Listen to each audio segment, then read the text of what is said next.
기도하겠습니다. 불평의 입술을 멈추게 하소서. 시편 37편 8절 말씀. 불을 그치고 노를 부리며 불평하지 말라. 오히려 악을 만들 뿐이라. 사랑의 아버지 하나님, 오늘 새로운 하루를 선물로 주심을 감사합니다. 주님의 은혜로 말미암아 상쾌함을 얻을 수 있게 하소서. 나를 위해 죽으신 예수 그리스도를 인하여 오늘도 매 순간 감사하기 원합니다. 주님은 나를 위해 죽기까지 사랑하셨는데 나는 주님을 얼마나 사랑하는지 의심스러울 뿐입니다. 내게 잘해주실 때는 너무나 사랑스러운 주님이지만 나에게 어려움이 닥치면 원망스러운 주님이라면 나는 주님을 사랑하는 것이 아니라 이용하고 있는 것이 분명합니다. 생명을 주셨다면 그것이 모든 것을 다 주신 것이며 이미 최고의 사랑임을 증명하셨는데 나는 아직도 뭘 그리 묻고 싶고 증명하고 싶어 하는지 돌아보게 하소서. 주님께서 내게 생명 주셨으니 주님의 사랑은 더 증명할 것이 없음을 기억하게 하소서. 나에게 어떤 일이 일어난다 하더라도 주님은 나를 최고로 사랑하시며 최선으로 인도하고 계심을 믿게 하소서. 불평의 입술을 멈추게 하시고 감사와 찬양의 입술이 가득하게 하소서. 오늘 하루가 그 시작이오니 오늘도 매 순간 감사하게 하소서. 하나님 앞에서 정직하게 최선을 다해 주님이 기뻐하시는 것을 행하게 하소서. 나를 위해 십자가를 지신 예수 그리스도의 이름으로 기도드립니다. 오늘 성경 본문 말씀은 신약성경 누가복음입니다. 누가복음 9장 누가복음 9장 28절에서 36절입니다. 찾으셨으면 함께 교독으로 읽겠습니다. 이 말씀을 하신 후 8일쯤 되어 예수께서 베드로와 요한과 야고보를 데리고 기도하시러 산에 올라가사 기도하실 때 용모가 변화되고 그옷이 휘어져 광채가 나더라. 문득 두 사람이 예수와 함께 말하니 이는 모세와 엘리야라. 영광 중에 나타나서 장차 예수께서 예루살렘에서 별세하실 것을 말할세. 베드로와 및 함께 있는 자들이 깊이 졸다가 온전히 깨어나 예수의 영광과 및 함께 선 두 사람을 보더니 두 사람이 떠날 때 베드로가 예수께 여짜오되 주여 우리가 여기 있는 것이 좋사오니 우리가 초막셋을 짓되 하나는 주를 위하여 하나는 모세를 위하여 하나는 엘리야를 위하여 하사이다 하되 자기가 하는 말을 자기도 알지 못하더라. 이 말할 즈음에 구름이 와서 그들을 덮는지라. 구름 속으로 들어갈 때 그들이 무서워하더니 구름 속에서 소리가 나서 이르되 이는 나의 아들 곧 택함을 받은 자니 너희는 그의 말을 들으라 하고 합독하십니다. 소리가 그치매 오직 예수만 보이더라. 제자들이 잠잠하여 그 본 것을 무엇이든지 그때는 아무에게도 이르지 아니하니라. 아멘. 오늘의 성경 본문 말씀 누가복음 9장 28절에서 36절 그리고 37절부터 43절까지를 통해 하나님의 성품을 묵상해 볼 겁니다. 먼저 변화산 사건을 볼까요? 변화산 사건에서 드러난 하나님의 모습은 어떤 모습입니까? 빛나는 영광과 거룩한 사랑의 모습으로 나타나고 있습니다. 예수님께서 베드로, 야고보, 요한을 데리고 산에 올라가 기도하시는데 갑자기 얼굴이 태양처럼 빛나시고 옷이 번쩍번쩍 하얗게 변하는 장면이 나옵니다. 상상이 가십니까, 여러분? 이게 뭐냐면 이거는 마치 한밤중에 갑자기 경기장 스포트라이트가 쾅 하고 켜진 것 같은 모습입니다. 아니 눈이 부셔서 선글라스를 껴야 할 그러한 상황입니다. 근데 이건 단순히 예수님의 외모가 멋지게 변한 게 아닙니다. 이건 하나님이신 예수님의 본질적인 영광, 그 거룩함과 사랑이 드러난 순간입니다. 게다가 모세와 엘리야까지 나타나서 예수님과 대화를 나누는데 이 장면은 하나님의 구속 계획이 예수님의 십자가를 통해 완성될 거라는 메시지를 보여주는 것입니다. 하나님의 성품은 뭐냐면 빛이시고 거룩하시고 사랑이시라는 겁니다. 그분은 죄로 더러워진 우리를 그냥 두고 볼 수 없어서 예수님을 보내셔서 십자가에서 피 흘리게 하셨습니다. 그 피로 우리를 깨끗하게 하셔서 천국으로 초대하시는 겁니다. 변화산 사건은 단순히 예수님의 멋진 변신이 아니라 하나님의 거룩한 사랑이 우리를 구원하기 위해 얼마나 깊이 준비되었는지를 보여주는 장면이기도 합니다. 우리가 죄 때문에 지옥으로 떨어질 수밖에 없는 상황에서 하나님은 아니야, 내가 널 구할 거야 하시며 손을 내밀어 주신 거예요.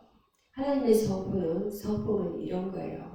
우리를 향한 사랑이 너무 크셔서 결코 포기하지 않으시는 분이시죠. 좀 더 생각해보면 이 변화산 사건은 예수님의 재림을 미리 보여주는 장면이기도 해요. 예수님께서 재림하실 때 이런 영광스러운 모습으로 오셔서 우리를 천국으로 데려가실 거예요. 그때는 지옥의 어둠도 지하의 고통도 없을 거예요. 오직 하나님의 빛과 사랑만이 가득한 천국에서 영원히 찬양하며 살게 될 거라는 것입니다. 그러니까 이 장면을 보면서 우리가 어떤 소망을 가져야 하냐면 지금 힘들어도 하나님의 영광을 바라보며 끝까지 믿음을 지켜야 한다는 거예요. 이 말씀을 적용해 보자면 우리의 삶에서 하나님의 거룩함을 기억하고 그 사랑 안에 살아가야 한다는 거예요.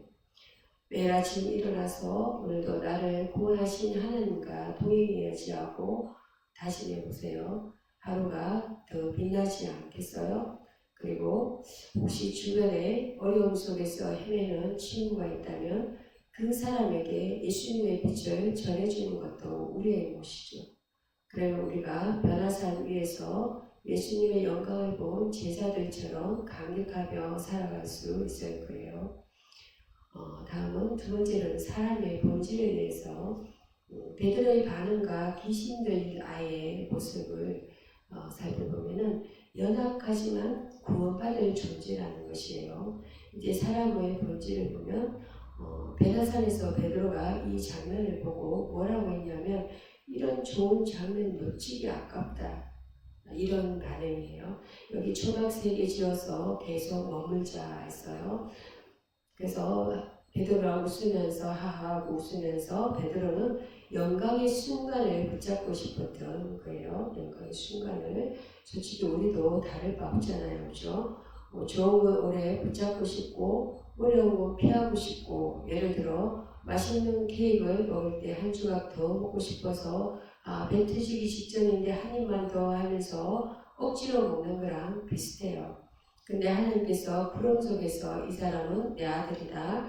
얘 말 잘 들으라 하시니까 베드로가 얼른 입 다물죠. 이 장면에서 베드로의 연약함이 보이죠. 사람의 본질이 바로 이런 거라는 거예요. 하나님의 영광 앞에서 어쩔 줄 모르고 실수도 하고 자기 생각만 하는 모습이 우리의 모습이라는 거예요. 그리고 산에서 내려오니까 바로 귀신 들린 아이를 고치시는 장면이 나와요.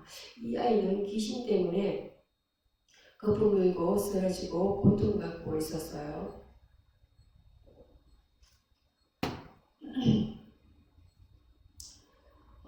고통받고 있었는데 부모는 얼마나 마음이 아팠겠어요. 그죠? 우리도 죄 때문에 그렇게 영적으로 고통받는 존재라는 거예요. 죄는 우리를 망가뜨리고 하나님과 또 멀어지게 하기도 합니다. 그죠? 예를 들어 우리가 화를 내거나 거짓말을 하거나 욕심을 부릴 때마다 마음이 무겁고 괴로워지잖아요. 그죠? 그게 바로 죄가 우리를 엄히 긁어내는 모습이라는 거예요. 근데 예수님께서 그 아이를 고치시고 아버지 품에 돌려주셨어요.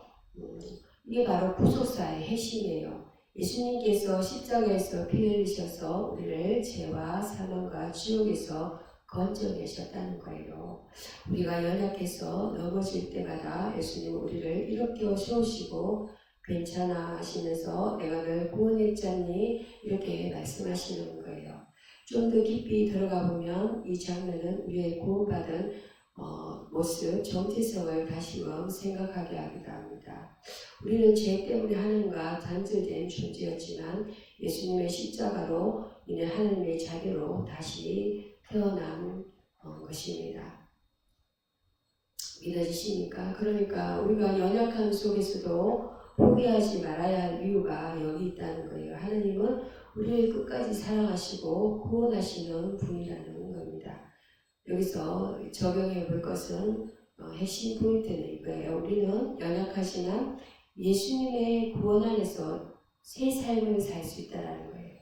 내가 실수하고 넘어질 때마다 예수님이 나를 구원하실지 하고 다시 일어나는 그런 결단이 필요한 거죠. 그러니까 자책하지 말고 예수님 손잡고 여러분도 같이 일어나세요. 어떤 어려운 일이 있더라도 예수님 손잡고 예수님 붙잡고 손 붙들고 일어나시길 기도합니다. 그리고 주변 사람들에게도 새 삶을 살 수 있어 이렇게 격려해주고 전해주는 것 이런 말을 위로해주고 위로해주는 말을 하는 거 우리가 얼마나 멋진 사람일까요?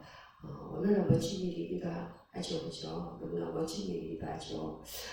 천사와 마귀의 존재에서 세 번째로 우리가 본다면 귀신 쫓는 장면과 영적 세계의 실제라는 측면에서 보면 영적 전쟁에서 승리하신 예수님을 볼 수가 있습니다. 이제 천사와 마귀 이야기를 해보도록 할게요. 베나산에서 모세와 엘리야가 나타난 건 천사적인 존재들이 하나님의 계획 안에 함께하고 있다는 걸 잘 보여주기도 하는 모습입니다. 장면이기도 하고요. 이들은 예수님과 함께 구속사의 완성을 얘기하고 있죠. 모세는 율법을 그리고 엘리야는 선지자를 대표해서 예수님의 십자가가 하나님의 약속을 이루는 길임을 전거해주고 있는 겁니다. 전거해주고 있다는 거예요. 밤에는 산 아래에 내려오니까 귀신 들린 아이가 나오죠. 이 귀신은 아이를 괴롭히고 고통을 주고 있었죠. 이건 마귀가 얼마나 우리를 망가뜨리려 하는지 보여주는 그러한 모습입니다. 영적 세계는 실제로 존재하죠, 여러분. 영적 세계가 존재하지 않을까요? 존재할까요? 존재합니다. 네, 실제로 존재해요, 그죠? 천사는 하나님의 메신지로 우리를 돕고 마귀는 우리를 넘어지게 하려고 덤벼들어요. 예를 들어 우리가 기도하려고 하면 갑자기 졸음이 쏟아지거나 성경 읽으라 하면 딴 생각이 막 떠오르는 거 그게 다 마귀가 방해하는 거라고 할 수 있어요. 근데 여기서 중요한 건 예수님께서 귀신을 꾸짖으시고 아이를 고치셨다는 거예요. 마귀가 아무리 강해 보여도 예수님 앞에서는 꼼짝 못해요. 이 장면은 예수님의 십자가 성의를 미리 보여주는 그러한 부분인 겁니다. 그러한 모습이에요. 예수님께서 십자가에서 죽으시고 부활하심으로 마귀의 근세를 완전히 진멸하고 멸하시고 깨뜨리셨어요. 그러니까 우리가 마귀의 유혹에 흔들릴 때마다 예수님께서 나를 구원하셨다. 너 물러가라. 하고 외치면 마귀가 주력면 친다는 거예요. 성경에 보면 악한 자를 대적하라 그래야면 저가 너를 피하리라. 야고보서 4장 7절 말씀에 그렇게 말씀하셨잖아요, 그렇죠? 이게 바로 그 원리예요. 더 나아가서 이 장면은 우리가 영적 전쟁 속에서 어떻게 살아가야 하는지 깨닫게 해요. 깨닫게 하기도 합니다. 성령님께서 우리 안에 계셔서 우리를 보호하시고 인도하시잖아요, 그죠? 그러니까 우리가 성령님과 동행하며 기도하고 말씀으로 무장하면 전신갑주를 입고 대적하면 마귀의 어떤 공격도 이겨낼 수 있다는 거예요. 그리고 예수님의 재림 때가 오면 마귀는 완전히 심판받고 지옥에 던져질 거예요. 여러분들 믿으시죠, 그렇죠? 네. 그때 우리는 천국에서 하나님과 함께 영원히 기뻐하며 살게 될 거라는 거예요. 그러니까 지금 이 순간도 두려워하지 말고 예수님의 이름으로 담대하게 살아가야 합니다. 살아가야 될 것 같습니다. 영적 전쟁 속에서 우리가 이제 이러한 말씀을 따라서 이렇게 말씀 적용을 해본다면 우리가 예수님의 섭리를 의지해야 한다는 거예요. 매일 아침 오늘도 성령님과 함께 섭리하는 하루를 보내자라고 다짐을 해보세요. 그럼 마귀가 이 사람 건드리기 힘들겠네 하고 도망을 칠 거예요. 그죠? 도망갈 겁니다. 우리가 담대함으로 물리치면은 마귀가 한 길로 갔다가 7길로 도망가죠. 그렇죠? 네 번째로는 예화를 하나 들고 적용을 해보겠습니다. 천국을 향한 여정에서 성령과 동행하기인데 현실적인 이야기가 결론으로 이렇게 천국을 하는 여정에서 성령님과 동행하기로 예화를 한번 예화 적용을 해보도록 하겠습니다. 자, 여기서 재미있는 예화를 하나 들려줄 건데요. 얼마 전에 어떤 친구가 캠핑을 갔다고 하는데 밤에 텐트 치고 불 피우고 아주 엄청 낭만적이었대요. 여러분들 낭만적인 그림이 그려지시죠? 그죠? 별도 반짝이고 또 모닥불 타는 소리도 좋고 완전 힐링 그 자체였다는 거예요. 근데 갑자기 그런 상황 가운데서 비가 막 쏟아지더니 텐트가 물바다가 되었대요. 어떤 친구가 그때 뭐 했냐면 비 맞으면서도 불씨를 지키려고 애쓰더래요. 나중에 물어보니까 불씨만 있으면 다시 시작할 수 있잖아 라고 하더래요. 우리 신앙생활도 비슷하다는 거예요. 세상에서 비바람 맞고 넘어질 때도 성령님이라는 불씨가 우리 안에 있잖아요. 그죠? 성령 하나님이시면은 그 성령 하나님을 불씨를 붙잡고 있으면 천국까지 갈 수 있다는 거예요. 성령 안에 있으면 천국까지 갈 수 있다고 말하고 있어요.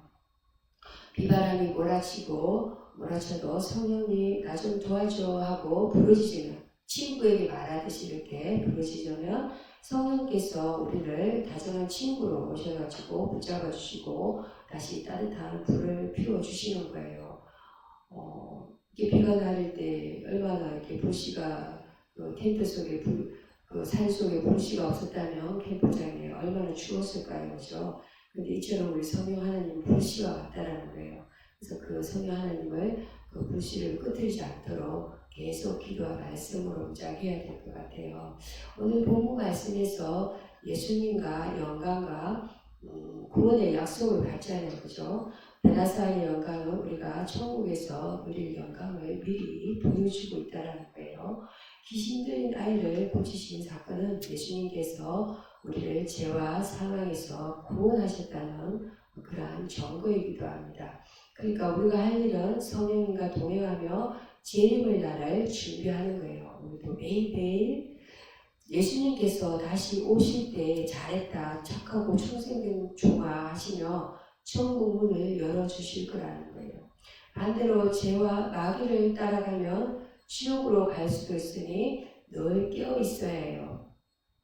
여러분 늘 깨어 있으시고 성경에서 깨어 있으라고 하신 말씀 그냥 하신 게 아니에요. 우리가 잠들어 있으면 마귀가 와서 설죠. 우리 마음을 훔쳐갈 수도 있으니까요. 좀 더 구체적으로 말씀드려보자면 적용을 해볼게요. 매일 아침 기도하는 습관을 들여보는 거예요. 실천하는 거예요. 우리가 말씀을 듣고 실천해보는 거예요. 그러니까 행동으로 옮겨보는 거예요. 주님 오늘 하루 성령님과 동행하며 천국 소망에서 살게 해주세요. 이렇게 기도하는 습관을 길러보시기 바랍니다. 이렇게 기도해보세요, 여러분. 그리고 성경 한 구절이라도 읽으면서 마음에 새겨보는 거예요. 예수님의 십자가 사랑을 생각하면서 나를 위해 이렇게 큰 사랑을 주셨구나 하고 감격을 해보라는 거예요. 그러면 하루하루가 천국을 향한 여정에서 한 걸음씩 더 나아가는 시간이 될 것입니다. 그런 시간이 될 거예요. 그리고 혹시 주변에 힘들어하는 친구가 있으면 그 사람 손잡고 예수님 안에서 소망을 가질 수 있어 하고 위로해 주는 것도 우리가 할 수 있는 멋진 일이라는 거죠. 멋진 일이죠. 그죠? 우리 모두 예수님의 십자가 사랑 안에서 구원받은 자녀로서 성리의 삶을 살아가기를 축복합니다. 기도하시겠습니다. 사랑의 하나님, 오늘 변화산에서 드러난 주님의 영광을 묵상하며 우리의 연약함과 구원의 은혜를 깨닫게 하심에 감사드립니다. 주님의 십자가 사랑으로 죄와 사망과 지옥에서 우리를 건져내셔서 천국을 향한 소망을 주시네 감사드립니다. 성령님, 우리 삶 가운데 함께하시어 마귀의 유혹과 시험 속에서도 승리하며 주님과 동행하게 하여 주세요. 재림의 날에 주님을 기쁨으로 맞이할 수 있도록 날마다 깨어 기도하며 말씀 붙잡는 믿음의 여정이 되게 하소서. 우리 주님의 사랑 안에서 가하며 천국 소망을 품고 살아가는 우리 모두가 되게 하여 주세요. 주님의 은혜로 날마다 새 힘을 얻어 승리하며 나아가는 믿음의 백성 되게 하여 주시옵소서. 우리 주 예수 그리스도의 이름으로 기도드립니다. 아멘.